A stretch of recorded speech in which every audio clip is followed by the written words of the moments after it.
छोटी सी नीना। बहुत समय पहले की बात है। सुभानपुर में एक अमीर स्त्री रहती थी। उसका नाम था चांद तारा। चांद तारा के पास बेशुमार दौलत थी, पर वह बिल्कुल अकेली थी। उसके कोई भी संतान नहीं थी जिसे वह अपनी अपार दौलत सौंप जाए। इतना धन होने के बावजूद चांद तारा के मन में जरा भी घमंड नहीं था। दीन दुखी और गरीब लोगों के लिए उसके मन में सच्ची हमदर्दी थी। इसीलिए बुढ़ापे में चांद तारा अक्सर यही सोचती कि अपनी यह दौलत किसे सौंपूं जो इसका अच्छा उपयोग करे, इससे दीन दुखियों और गरीबों की मदद करे। चांद तारा ने काफी सोचा, पर उसे अपने सवाल का जवाब नहीं मिला। एक बार की बात है, सुभानपुर में बिल्कुल बारिश नहीं हुई। अकाल के कारण लोग दाने दाने को मोहताज थे। ऐसे में चांद तारा ने जगह जगह तंबू लगवाकर खाने पीने की चीजों के पैकेट बनवाने शुरू कर दिए। शर्त यह था कि बच्चे ये पैकेट लेने आएंगे तो उन्हें सबसे पहले पैकेट दिए जाएंगे। अब तो तंबू में बच्चों की अच्छी खासी भीड़ रहने लगी। कुछ पैकेट बड़े थे तो कुछ छोटे।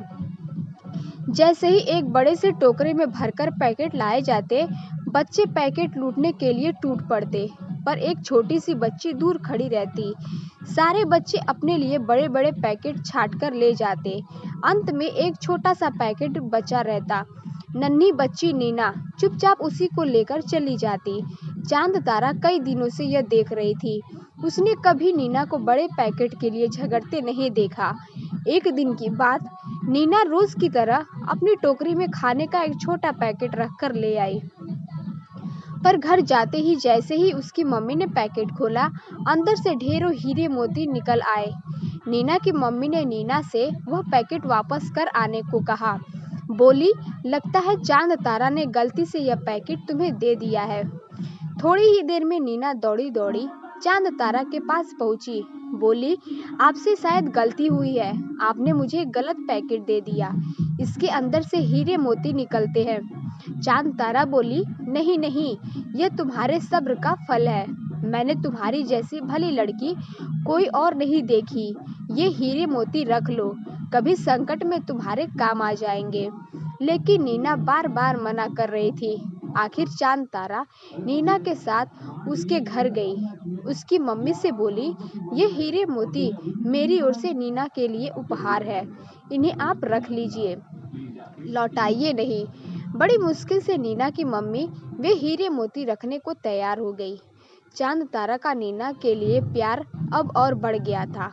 वह अब अक्सर नीना को अपने पास बुलाकर उससे कई ढेरों बातें करती, पढ़ाई लिखाई में उसकी मदद करती और कहानी कविताओं की ढेर सारी सुंदर सुंदर किताबें लाकर उसे पढ़ने को देती।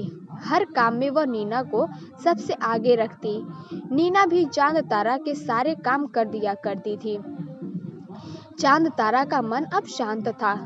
उसने मरने से पहले वसीयत में सारी दौलत नीना के नाम कर दी। लिखा, मेरी यह सारी दौलत प्यारी नीना के लिए है, जिसके मन में जरा भी लालच नहीं है। नीना भले ही गरीब घर परिवार की है, उसका दिल सोने का है। उसके मन में सभी के लिए प्यार और हमदर्दी है।